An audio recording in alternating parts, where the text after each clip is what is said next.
আমন্ত্রণ জানাচ্ছি আপডেট সংবাদে। শুরুতেই জানিয়ে দিব গুরুত্বপূর্ণ শিরোনাম, এরপরেই থাকবে বিস্তারিত। ইসরায়েল ফিলিস্তিন যুদ্ধের ভয়ঙ্কর আপডেট। সিরিয়া থেকে ইসরায়েলে আবারও ভয়ঙ্কর ক্ষেপণাস্ত্র হামলা। এরপর জানাবো গাজা ইসরায়েলের ৮ সাজোয়াজানে হামলা, ৩টি ধ্বংস।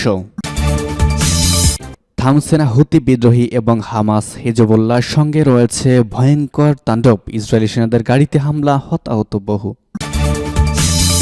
জানিয়ে দিব লোহিত সাগরে মার্কিন রণতরী সহ বাণিজ্যিক জাহাজে হামলা। এরপর জানিয়ে দিব গুরুত্বপূর্ণ সংবাদ, ফিলিস্তিনে হামাসকে ধ্বংস করা যাবে না। ইউরোপীয় ইউনিয়ন পররাষ্ট্রনীতি বিষয়ক প্রধান জোসেফ বোরেলের স্বীকারোক্তি। এবং সর্বশেষ জানিয়ে দিব গাজার চোরাবালিতে ইসরায়েলি সৈন্যরা ফিলিস্তিনি সাইপাররা অপেক্ষায় তাদের জবাই করার জন্য। শুনছিলেন সংবাদ শিরোনাম, এখন বিস্তারিত। তার আগে অনুরোধ থাকবে ভিডিওতে একটি লাইক দিন এবং কমেন্টস করে জানিয়ে দিন কোন জেলা থেকে বা কোথা থেকে আমাদের সঙ্গে যুক্ত রয়েছেন।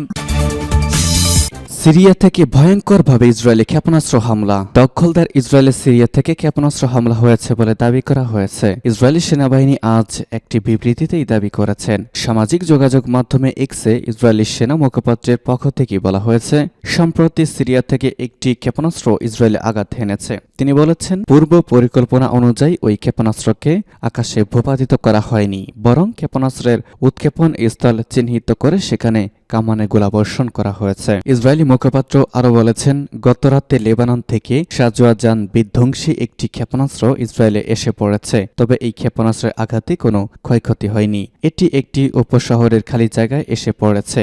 এর পরপরই লেবাননের অভ্যন্তরে ইসরায়েল বোমাবর্ষণ করেছে বলে দাবি করেছে এই মুখপাত্র। সূত্র জানাচ্ছে পার্স টুডে।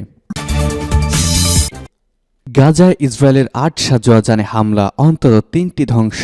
অবরুদ্ধ গাজা উপত্যকায় দখলদার ইসরায়েলের ৮টি সাজোয়াজানে নিখুঁত হামলা চালিয়েছে হামাসের ইজ্জাদ্দিন আল কাসাম ব্রিগেড। এতে অন্তত ৩টি সাজোয়াজান ধ্বংস হয়েছে। ইজ্জাদ্দিন আল কাসাম ব্রিগেড বলেছে, গাজার পূর্ব দিয়ার আল বালা এলাকায় বোমা ও রকেটের সাহায্যে ইসরায়েলের ৫টি সাজোয়াজানে হামলা চালানো হয়েছে। এর ফলে ৩টি সাজোয়াজান পুরোপুরি ধ্বংস হয়েছে বলে নিশ্চিত হওয়া গিয়েছে। এছাড়া উত্তর পশ্চিম গাজার বেইতুন হানুন ও আত্তাউম এলাকায় ইসরায়েলের ৩টি সামরিক গাড়ি ও একটি বুলডোজার লক্ষ্য করে রকেট ছোড়া হয়েছে। এদিকে ফিলিস্তিনের Democratic front for the liberation of Palestine বা টিএলপি আজ ইসরায়েলের সুপা সামরিক ঘাঁটিতে রকেট হামলা হয়েছে। এছাড়া ইসরায়েলের অন্তত ৬টি অবৈধ ইহুদি উপশহরে বহু রকেট ও ক্ষেপণাস্ত্রের সাহায্যে আঘাত হেনেছে হামাসের আল কাসাম ও ইসলামী জিহাদের আল কুদুস ব্রিগেড। এসব উপশহরে একটু পরপরই সাইরেন বাজানো হচ্ছে। সূত্র জানাচ্ছে পার্স টুডে। ইসরায়েলি সেনাদের গাড়িতে হামলা, বহু হতাহত। আবারও হামলার মুখে পড়েছে ইসরায়েলি সেনাবাহিনী। এতে ইসরায়েলের বেশ কয়েকজন সেনা আহত হয়েছে। আজ বিবিসির এক প্রতিবেদনে তথ্য জানানো হয়েছে। ইসরায়েলি সেনাবাহিনী জানিয়েছে, লেবানন থেকে তাদের সেনাদের লক্ষ্য করে ট্যাঙ্ক বিধ্বংসী ক্ষেপণাস্ত্র হামলা চালানো হয়েছে। এতে বেশ কয়েকজন আইডিএফ সেনা আহত হয়েছেন। আইডিএফ জানিয়েছে, এই হামলায় ইসরায়েলের সেনাদের একটি গাড়ি ধ্বংস হয়েছে। দেশটির উত্তরাঞ্চলের বেইত হিল্লেল এলাকায় এই হামলা করা হয়েছে। এলাকাটি লেবানন সীমান্ত থেকে বেশ কয়েক মাইল দূরে অবস্থিত। ইসরায়েলের সেনাবাহিনী এই হামলার দাবি করলেও এতে ঠিক কতজন সেনা আহত হয়েছেন তা তারা জানায়নি। এছাড়া কারা এই হামলা করেছে তাও প্রতিবেদনে উল্লেখ করা হয়নি।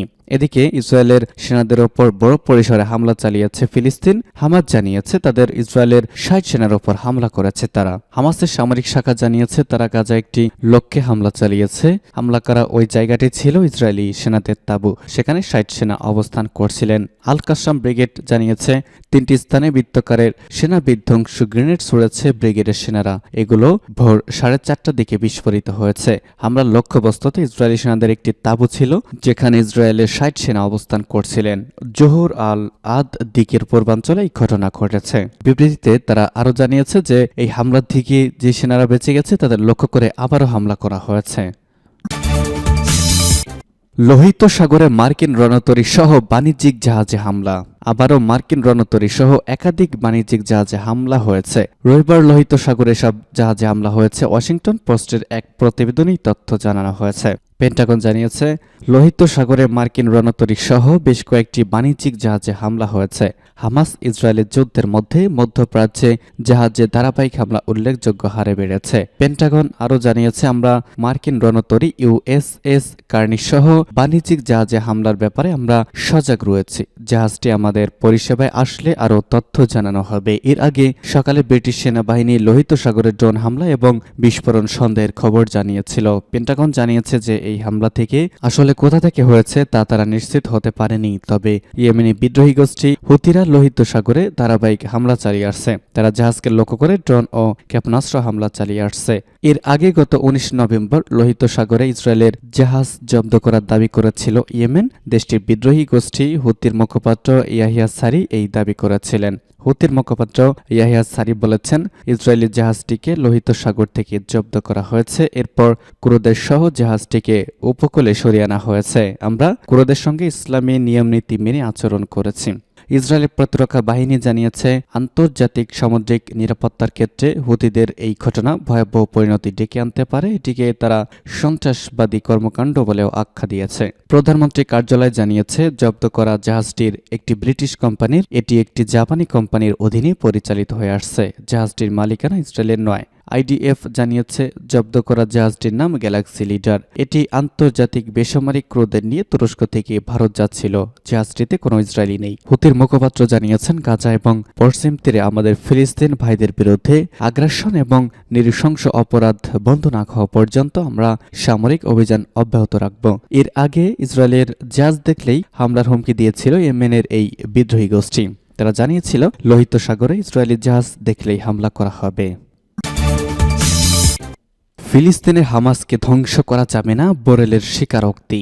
ইউরোপীয় ইউনিয়ন বা EU এর পররাষ্ট্রনীতির বিষয়ক প্রধান জোসেফ বোরেল বলেছেন, ফিলিস্তিনে হামাস একটি চিন্তাধারা ও বিশ্বাসের নাম, এটাকে ধ্বংস করা যাবে না। ইউরোপীয় ইউনিয়নের ওয়েবসাইটে এই বক্তব্য প্রকাশিত হয়েছে। তিনি আরও বলেছেন যে, আপনি একটি বিশ্বাস বা চিন্তাধারাকে মুছে ফেলতে পারবেন না যদি না প্রমাণ করতে পারেন আপনার কাছে এর চেয়ে উত্তম চিন্তা বা বিশ্বাস রয়েছে। বোরেলের মতে, আন্তর্জাতিক উপাদানের ভিত্তিতে ফিলিস্তিনের একটি রাষ্ট্র প্রতিষ্ঠার প্রয়োজনীয়তা রয়েছে। এ সময় তিনি গাজায় 5,000-এর বেশি শিশু হত্যার নিন্দা জানিয়েছেন এবং এই ঘটনাকে অগ্রহণযোগ্য বলে বর্ণনা করেছেন। এর আগে ফিলিস্তিনি ইসলামী প্রতিরোধ আন্দোলন হামাসকে সন্ত্রাসী আখ্যা দিয়েছিলেন ইউরোপীয় ইউনিয়ন বা EU। পররাষ্ট্রনীতি বিষয়ক এই কর্মকর্তা তিনি দাবি করেছিলেন যে, ফিলিস্তিনের পশ্চিম তীর বা গাজা উপত্যকা হামাসের কোনো রাজনৈতিক বা সামরিক ভবিষ্যৎ নেই। সূত্র জানাচ্ছে পার্স টুডে। এবং সর্বশেষ জানিয়ে দিব, গাজার চোরাবালিতে ইসরায়েলি সৈন্যরা, ফিলিস্তিনি সাইপাররা তাদের অপেক্ষায়। গত শুক্রবার যুদ্ধবিরতি শেষ হওয়ার সঙ্গে সঙ্গে ইহুদিবাদী শাসক গোষ্ঠী অবরুদ্ধ গাজা উপত্যকার অনেক এলাকায় পুনরায় হামলা শুরু করেছে এবং ইসরায়েলি সেনাবাহিনীর স্থল ইউনিট উত্তর গাজা উপত্যকার অন্যান্য অংশে অনুপ্রবেশের প্রস্তুতি নিয়েছে। শুক্রবার ইহুদিবাদী শাসক গোষ্ঠীর গড়িমসির কারণে গাজায় যুদ্ধবিরতি প্রতিষ্ঠিত হয়নি এবং ইহুদিবাদীরা যুদ্ধবিরতি শেষ হওয়ার সঙ্গে সঙ্গে গাজায় তাদের হামলার মাত্রা তীব্র করেছে। ইহুদিবাদী শাসক গোষ্ঠীর সেনাবাহিনী গাজা উপত্যকার দক্ষিণে খান ইউনিসে অবস্থিত আল কাররা এলাকার আবাসিক ঘরবাড়িতে পুনরায় হামলা শুরু করেছে। ইহুদিবাদী শাসকদের যুদ্ধের নৌযানগুলি দেইর আল বালা শহরের পশ্চিমে তাদের পুনরায় হামলা চালিয়েছে। ইহুদিবাদী শাসক গোষ্ঠীর কামান যে গাজার উত্তরে অবস্থিত এই জাবালিয়া ক্যাম্পের পশ্চিমাঞ্চলে ব্যাপকভাবে হামলা চালিয়েছে। যুদ্ধবিরতির পর নতুন দফায় সংঘর্ষ পুনরায় শুরু হওয়ার পর থেকেই গাজা উপত্যকায় ইহুদিবাদী সেনাদের হামলায় কমপক্ষে 240 জন ফিলিস্তিনি শহীদ হয়েছেন এবং 650 জনের বেশি আহত হয়েছেন। সূত্র জানাচ্ছে পার্স টুডে।